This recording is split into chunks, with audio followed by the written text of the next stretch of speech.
ज्या अमेंडमेंट करायच्या आहेत तर त्याचा अधिकार हा 5 बेंचच्या ह्याला नाही आहे, तर तो लार्जर बेंचला आहे. त्यामुळे तो लार्जर बेंच त्या संदर्भातल्या ज्या अमेंडमेंट घटनात्मक ज्या तरतुदी आहेत त्या करायच्या असेल तर त्या करतील.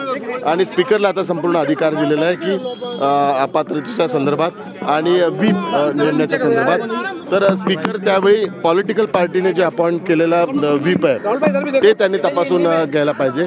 तर आता पॉलिटिकल पार्टीचे पूर्ण अधिकार इलेक्शन कमिशनने माननीय मुख्यमंत्री एकनाथ शिंदे साहेबांकडे दिलेले आहे. त्यामुळे तो पण मुद्दा आता क्लिअर झालेला आहे. त्यामुळे आता पॉलिटिकल पार्टी इलेक्शन कमिशनच्या जी प्रोसिजर आहे त्या संदर्भात पण माननीय न्यायालयाने टिप्पणी केलेली आहे. तर ती त्या संदर्भात नंतर क्लिअरिटी येईल. परंतु इलेक्शन कमिशनने आता माननीय मुख्यमंत्री एकनाथ शिंदे साहेबांकडे शिवसेनेची धुरा दिलेली आहे. त्यामुळे पॉलिटिकल पार्टीचे संपूर्ण अधिकार एकनाथ शिंदे साहेबांकडे आहे आणि त्यामुळे पॉलिटिकल पार्टीचा व्हीप हा ग्राह्य दिला जाईल. निवडणूक आयोग घेऊ शकतो असं पण सांगितलं आहे की निर्णय त्याचा निवडणूक आयोग देऊ शकतो. हा निवडणूक आयोग पूर्ण निर्णय देऊ शकतो. निवडणूक आयोगाने ऑलरेडी निर्णय दिलेला आहे. त्यामुळे निवडणूक आयोगाने जो निर्णय दिलेला आहे की पॉलिटिकल पार्टी एकनाथ शिंदे साहेबांकडे आहे. तर त्यामुळे हे 3 निर्णय अत्यंत महत्त्वाचे आहे की सरकार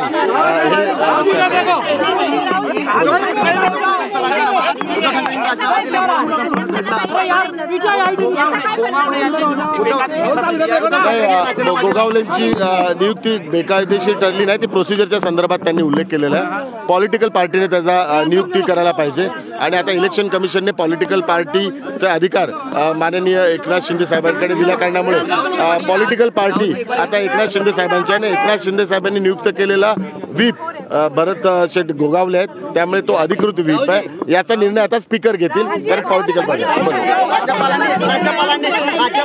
जो निर्णय घेतला त्यावर परंतु नाही बरोबर राज्यपालांच्या भूमिकेच्या संदर्भात पण माननीय न्यायालयाने टिप्पणी केलेली आहे. परंतु माननीय न्यायालय या संदर्भात आपली भूमिका स्पष्ट केलेली आहे. परंतु आता क्लॅरिटी झालेली आहे. या सरकारला कुठला धोका नाही आहे. अपात्रतेच्या संदर्भात पण निर्णय आता स्पीकर घेतील.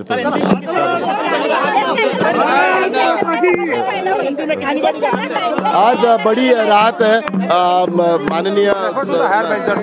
माननीय सर्वोच्च न्यायालय ने जो निर्णय लिया है वो निर्णय का हम लोग स्वागत करते हैं.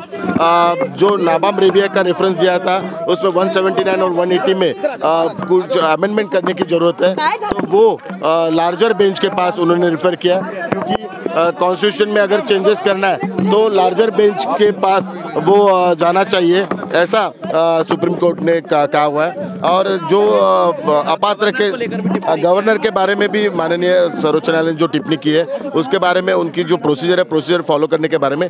लेकिन अभी जो व्हीप अपॉइंट किया हुआ है वो पॉलिटिकल पार्टी व्हीप अपॉइंट कर सकती है और इलेक्शन कमीशन के निर्णय के हिसाब से पॉलिटिकल पार्टी एकनाथ शिंदे माननीय मुख्यमंत्री एकनाथ शिंदे साहब के पास अभी पॉलिटिकल पार्टी के राइट्स है.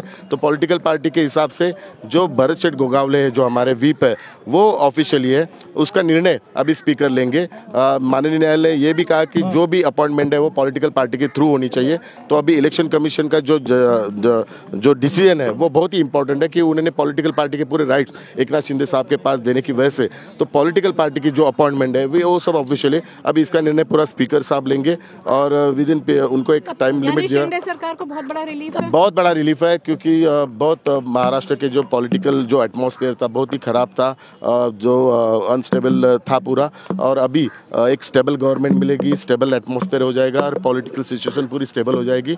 मैं माननीय न्यायालय का जो भी निर्णय है उसका स्वागत करता हूँ. राहुल जी सवाल एक ये है कि कोर्ट ने ये भी कहा कि अगर उद्धव ठाकरे रिजाइन नहीं करते तो रीइंस्टेट करने की बात होती है. और जो अब शिंदे सरकार के लिए जो उनका रीइंस्टेटमेंट था जो उनको सीएम बनाया गया उसको कम्प्लीटली एक तरह से इलीगल कहा है. सरकार ने कहा है कि वो लीगल है, लेकिन ये कहा है कि अगर उद्धव ठाकरे रिजाइन नहीं करते तो रीइंस्टेट करने की बात होती है, जो कि शिवसेना का एक तरह से पिछले कई महीनों से यही एक वो था. यही सही बात है. हमारे सीनियर लॉयर हरीश साल्वे जी ने यही पॉइंट रेज किया था कि माननीय उद्धव साहब ने जो रिजाइन दिया था उसकी वजह से ये केस में एक अलग ही लीगल मोड आया था. अगर वो रिजाइन नहीं देते तो एक अलग लीगल सिचुएशन आती थी और कॉन्स्टिट्यूशन के हिसाब से एक अलग एटमॉस्फेयर रहता था. लेकिन उन्होंने रिजाइन देने की वजह से ये पूरा कॉन्स्टिट्यूशन के हिसाब से जो भी माननीय एकनाथ शिंदे साहब ने जो भी डिसीजन लिया वो कॉन्स्टिट्यूशन